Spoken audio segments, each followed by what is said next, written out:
Hello, hello.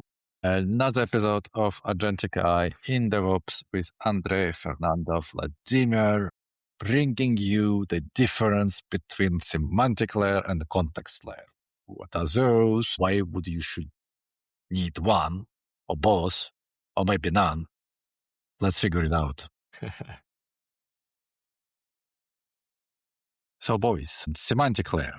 Just before we pressed record, Vladimir was saying that he actually spent a little bit of time, well, maybe even more than a little bit, building semantic layer. And I guess he's very well positioned to explain us what is it semantic layer is. Talk more about it's more both about the labeling actually, but in my case in particular, it was related to a knowledge which is not exists in the public domains where all the LLMs read the data, process, and learn from. And sometimes, in my particular case, things are mean different things.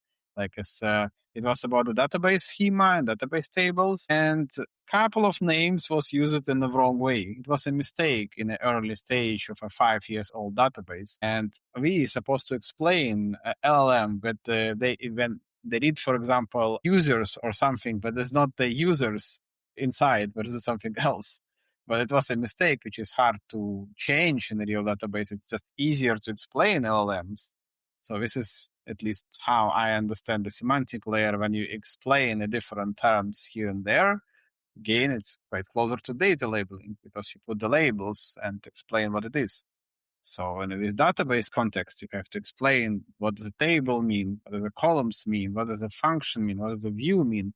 Basically, you have to explain everything because without that information, AI start guessing and of course guess wrong. It doesn't know what is inside. You have two options in the database case. You can provide the whole database to AI to read each time, or provide any kind of layer of information in advance so it doesn't need to process the whole database.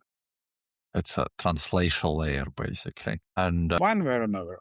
In most cases, like the most frequent application of that where you would see it would be a business intelligence, because the business models of the companies are structured differently. They put different emphasis on the different numbers, and the data might be structured in the ways it did it. So in order to talk to your data and apply or any other kind of system to your data, you need to have this translation layer that explains the rules and the way how data is, where's the data and how to interpret it. Yeah, we can come to as any kind of acronyms. If your company use any acronyms which understand that only in your company, this is the thing. So if all of your companies speak as, I don't know, BAD, and everyone know what does it mean, but AI maybe know something else. So this is also a part of a system which was created. We have to provide explanation to all the acronyms, whatever internally is used, and what is actually is for that particular company. And in general lingo for people, sometimes they say it's something in the short forms and whatsoever. We have to provide everything in advance so AI can understand what people mean. Yeah, that's an interesting one indeed, right? For a lot of things that are not public domain. And curious, how do, maybe in the projects you work with, how does AI consume that layer? Is it something yeah, actually, that's my curiosity. How do you embed that layer into the flow, right? Yeah, you can embed it in a different ways, or rather, as you can gather the context. Sometimes that works also well, but usually it's injected in the moment when AI try to understand what this question is about. Because first time user send a question, and we need to understand what components of the system which we are going to query is involved in that. So basically, you need to understand which tables or which columns or which views to use to add, what is the best guess basically. So it's best guesses use these columns, tables, and so on to help the user, and also to explain later AI agents how to describe these acronyms or what user actually mean in the first question. So this question processing, it's maybe the first thing. And when later deeply, we also have to consult time to time in some sub-agent's behavior, like as are we are on the right track. Because sometimes we're researching something and we need to double check if we go the right direction or not, because AI may go the wrong ways time to time. So we can just double check what is this is the right users. This is still mean this. So this is also the place to use this context layer.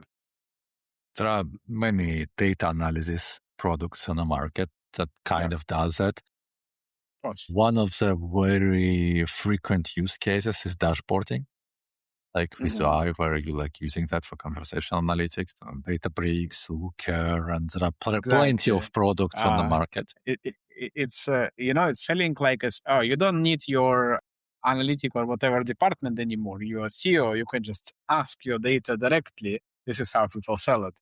But in reality, of course, you need your team in place because someone needs to structure and label the data still and guide the AI around.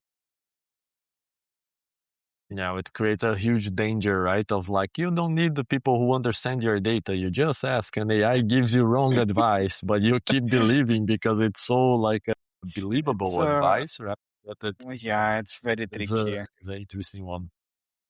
Okay, but then I understand like framing a model on when to put this into place, like when you need AI to understand particular knowledge, right? Like something that's really target to your ecosystem. Nice.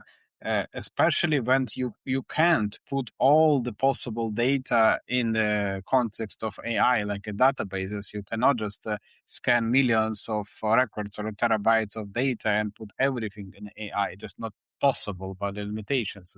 Or it's going to be very expensive. I don't know. I can't say it's not possible. Everything is possible in today's world.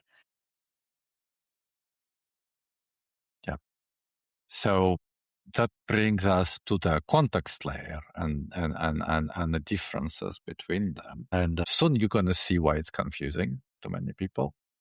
But just to formalize a mental model here, semantic layer basically explains what is it you have in your database, like what it is and like why it's there. With a context layer is you basically, like if you stick with database context, right? It's what in database, like the content So of the it's the database. data itself, right? Yes.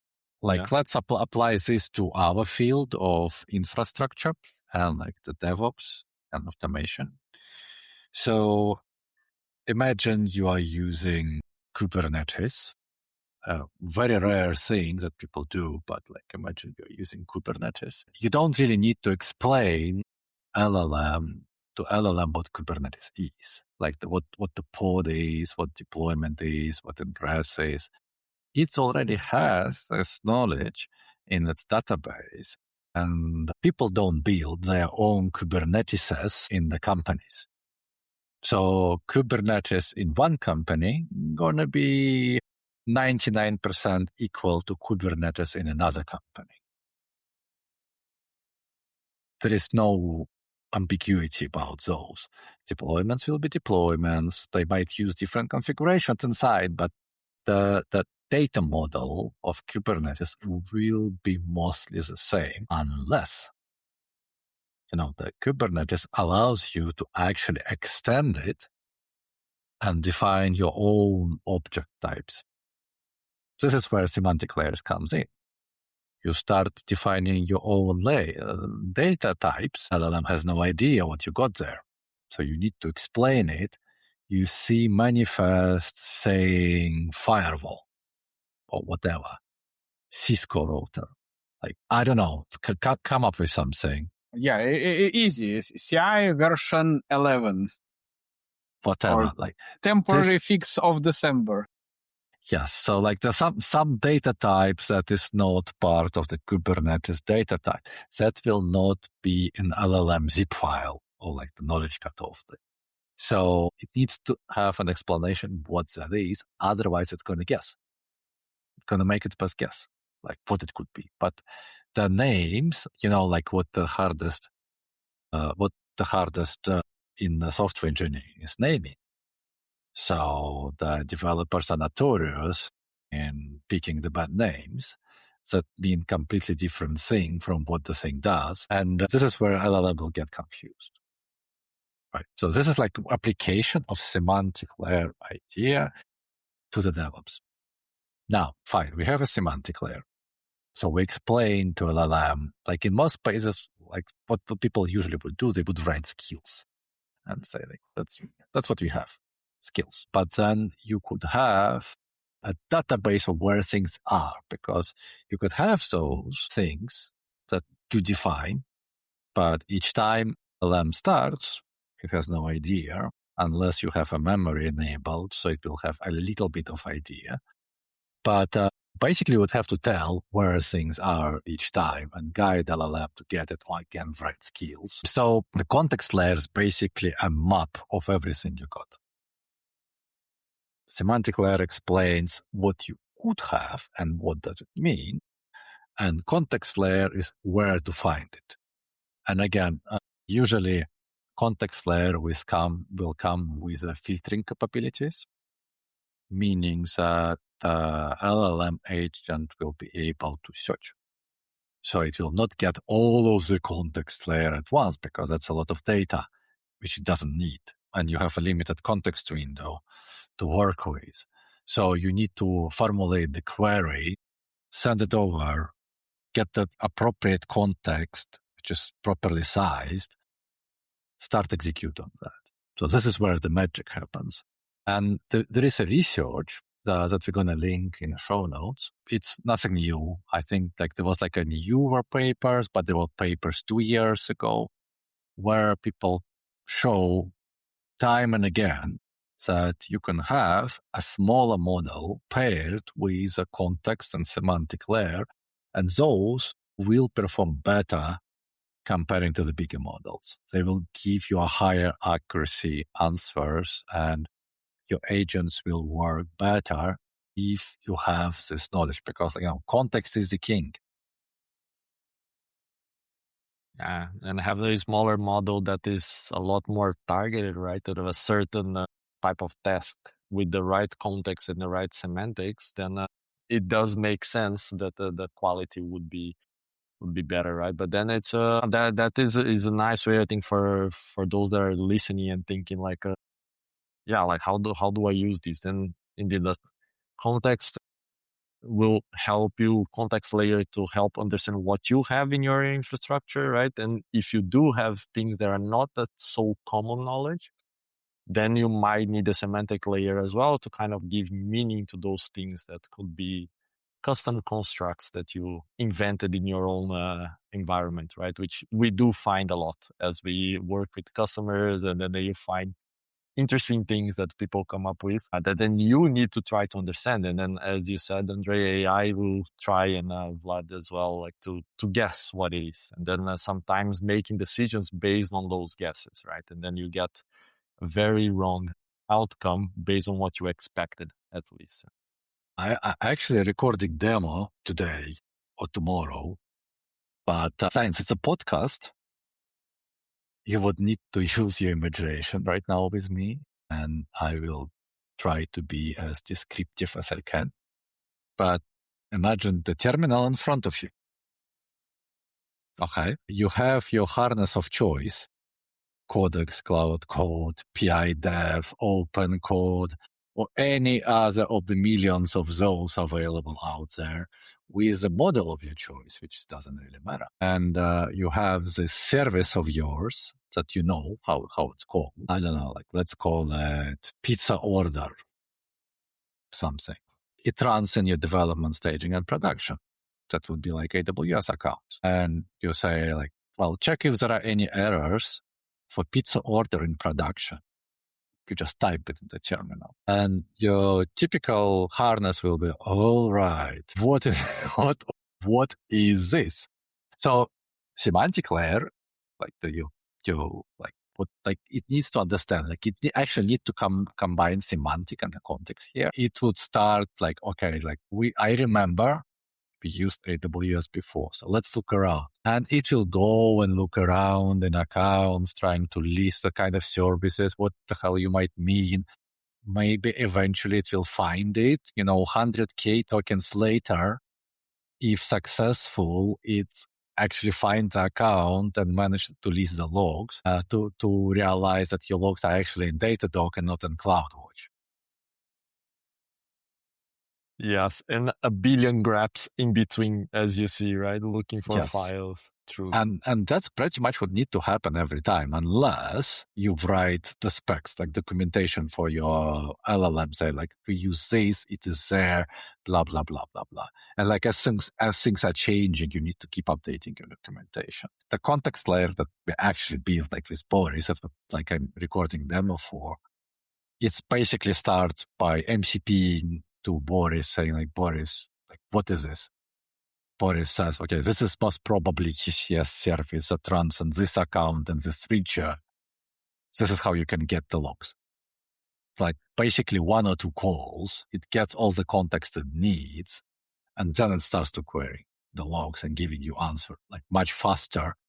And the context layer keeps all this information up to date, plus like with dependencies. So like all the heavy lifting on figuring out dependencies and how things are connected to each other already done. So your agent kind of comes to the ready-to-use answer, allowing it to move much faster. You still have much more context in your session save available for you to work on.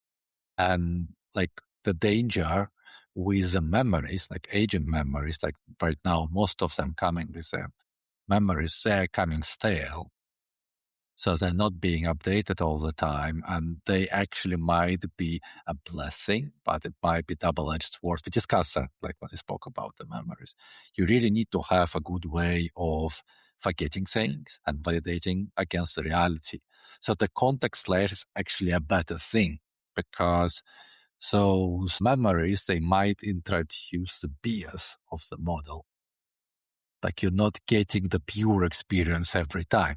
Experience starts to be being affected by the memories of the previous interaction, which is good and bad, because that will tilt the model in a particular direction, comparing to if you're using hardness that has a memory-free session each time and just loads the relevant context each time.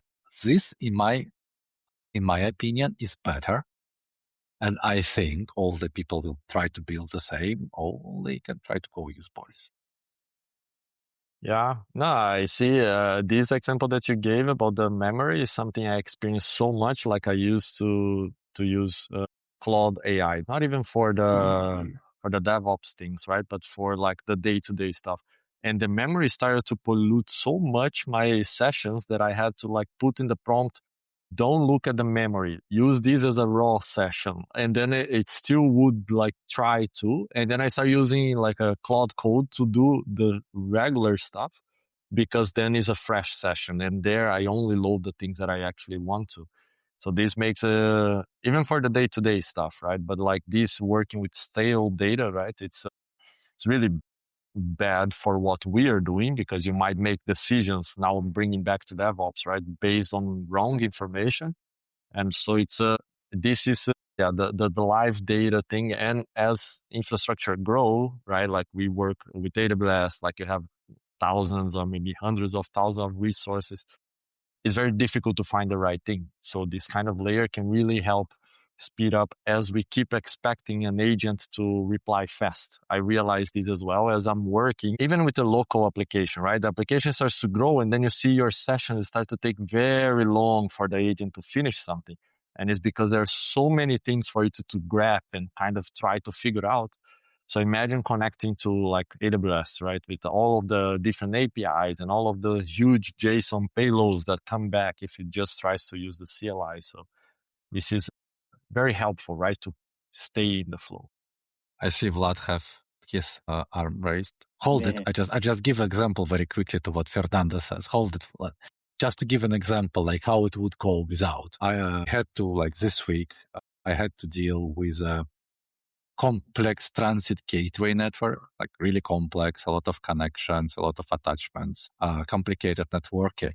So I have first session 200 tokens with Fable 5. So like the tokens go even faster. Maybe I should not have used the Fable 5 for that one. Anyhow, I basically asked it like, go call AWS API, build me the map of what I'm dealing with. Like just build it, save it to file. Second session. Well, now go collect all this data, save it to file. Third session. Go collect this, save it to file. Fourth session, like 1 hour later. Fourth session. Open all those files, read, now try to make sense of all of it.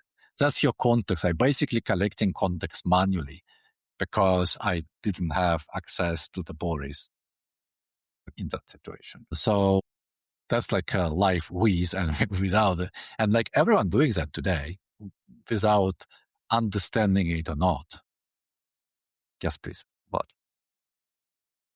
I have an analogy to, like I say, memory, without memory, and the context layer at the same time. I'm going to compare it to a generic search in the internet. So you can search in your own account in any kind of search, whatever you use. It starts accumulating your previous search history and start modify your search according to your information which you searched before, your location, your keyboard, or whatever things people use now. So it's going to be a bit biased now, your search. So if you want to reset it, you have to open any kind of incognito mode, different search systems. So this is basically how the memory will affect, in my opinion, our AI sessions. You accumulate something, and now you're going to be affected on that one way or another. But when we talk about the context layer, I can compare it with the same thing, searching, but in your own documentation, which you write for yourself for a while, and you now shoot the same search request, but you get completely different results because it's now including your own information, which you save after a while. So this is just for me, for how I map these things in my head, like as to the pre-AI era to new AI era, just to keep on track and see how you use things. So obviously, to search inside your private documentation, like it's a Notion, Atlassian, Confluence, or whatever, it's much faster because it already exists. But someone need to keep maintain that. It was no one in the past. At least now we have like as a context maintainer, right? Which we include in our teams. This AI agents such as Boris who can keep maintaining this context forever without you involved, which is cool. Another analogy would be more like, sentimental, if you like. Many of us don't live in cities where we grow up. It's like the world becomes a little bit global, people moving around. So it's very similar to you coming to the city where you grew up, like after not being there for 10, 15 years. You kind of know your way around, but things look different at the same time. And you're moving through the city, and then suddenly the path that you used to take many times going to school does not exist any longer because they built something there. And this is how memory is tricking you, like your muscle memory. So technically, you would be better off using Google Maps, even in a place where you know. And this is like how the context layer comes in. It basically gives you direction, like how you need to get to the destinations the fastest way. And like even like in the place where you live, I actually, like for instance, time to time, I just double check myself with Google Maps. Like the way I drive, like is it actually fastest? Like I think it is, but is it really? Yeah, so you use live data to check your memory, right? To see is like, am I still being? But that's a good one. I think as more and more of us use these coding agents, right, to do our work, and I started experiencing this a lot, that you start to being slowed down, exactly for what Andre was mentioning. Like you need to build all this context, multiple sessions, because you know that one is not enough and all of that. And then thinking about maybe I need a context layer can be maybe a next step, right? To keep that productivity that we are all aiming for, that maybe we got that huge leap in the beginning. Now you're still a lot more productive than you before, but there is also this trend that you might feel productive, but if the outcomes are like I spend hours just gathering context and still the result is not the right thing, then it's just an illusion of productivity, right? And sometimes it's more about equipping your agent with the right information through a layer or something more effective than just like doing raw research, so that you can start to reach closer to that nirvana image that we have, where we are just like delivering things very fast and just managing the agent, right? Like just watching as the agent does a lot of stuff. So yeah, I just saw the quote from Kent Beck this morning where he says, yeah, typing got faster, thinking not. And I think that's really where we are right now. Like that's like the state of the industry. There is like a lot of people claiming it's magical. Like, let's build dark factory. Yeah, I seen people doing that with different level of maturity, like rolling their own.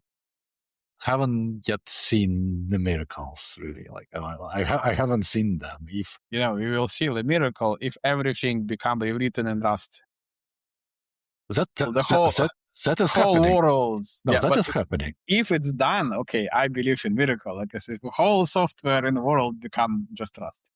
Each time you run brew to install something, it updates the index, and like every day I see this thing in Rust, that thing in Rust, this thing in Rust.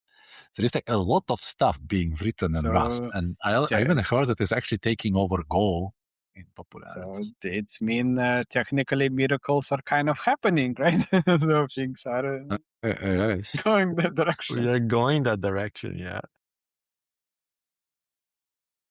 But I haven't made the leap. Like the Boris MCP CLI that we released this week, icon on GitHub if you want to take a look, which is a very simple tool that basically translates the MCP calls to the CLI arguments. There are Python projects of this kind, I think like MCP-CLI and so on. I think Fast MCP can also do that out of the box. But most of the projects I seen, they were like Python based. I don't want to have dependencies. So I wanted to have something compiled, but being, beast of the habit or whatever, how they call it, I'm like, well, let's just do it in Go because I understand it. No, we are preparing because in the future we're going to announce we rewrite it in Rust. And yes, get attention. Info point. Info point. Yes, but it's written in Go just because I know how Go releaser works, so I can distinguish between. It's just faster, yeah. Especially in the modern era of AI, just choose whatever it's faster. It doesn't need to be in a particular technology, just whatever works. Building CLI, no problemo. Getting enrolled in an Apple development program so you can notarize and sign a binary. That took a long time. And I still had to, do it with my own account, like private account, because like enrolling a company, boy, there's a lot of red tape in there. Yeah, of course. And I think like as all of these marketplaces, they have to raise the bar a bit because I believe they're under the heavy pressure at the moment because there's a huge amount of software shipped hourly, I don't know, in every minute maybe inside all the marketplaces in the world. So they have to just be a bit more defendable or all the marketplaces will be flooded on the half working stuff, which is I would like to say already in the internet. When you download the tool, you have no idea if it works or not. That would be a final argument why you need context layer is because you too shipping software faster and more, and no one really knows what is out there right now. I mean, like the amount of software you ship, it's getting harder to track. Like the cognitive load of tracking it is like more. Just because like the developers have, in most cases, have no idea what is actually inside there and like where they shipped it and how often it was. Before that, at least it was happening slower and it was possible to track. Right now, like quite often they would ship it and forget about it because they haven't spent, time doing it being painful. So it would leave the trace in their head because, writing software isn't easy. It is heavy cognitive process that requires a lot of concentration, thinking, and so on. So like when you do something by hand, which becomes more rare now, it leaves the mark. Like you remember doing that. If you just tell the AI, like, well, go do it, in 2 weeks, you don't remember. And now I'm seeing also like in Silicon Valley, I was seeing some interview and people saying like what's becoming a trend there because all the startup stuff, right? Is like 20 coding agents at the same time. And like people are uninstalling IDEs, like you zero checking the code because there is no, you cannot keep up with all of the pull requests, right? So at a certain point, you're like, you know what? We fix forward. And then you see releases like multiple releases a day because when it's broken, you just fix the bug and you move forward. And I kept seeing it even with the big labs, right? I don't know. This is my impression now, like that the things are moving so fast that you don't, instead of fixing it, trying to prevent the bug, you just fix and you move forward and you keep using AI to just keep rolling, right? But the cognitive load, it was much, much higher before, right? You couldn't do this. So then now it's a different pace. In the same post from Ken Beck, he was also saying that like there is like a 5x more incident because of that, and like there's like the bugs are 8x or something like that. I might be confusing the numbers. I will look up the post, but there was like a multiples than it used to be before. So yeah, typing got faster, thinking not, and it's basically just a different tools you got. Like you used to have IDE without a complete. So it's kind of a better autocomplete, but there still needs to be an idea of what's going on and what direction needs to go. Otherwise, if you just like sit and like press stop in 2023 without thinking, you would get not the optimal result that you would be proud of. Anyhow, that was 30 minutes of semantic layer, versus context layer with some software development rumblings in there. Thank you for all of you. Yeah. Stay till the end, and we hear from each other next week. Yeah. See you in the next one. Thanks for tuning. Thank you. Bye. Bye. Bye.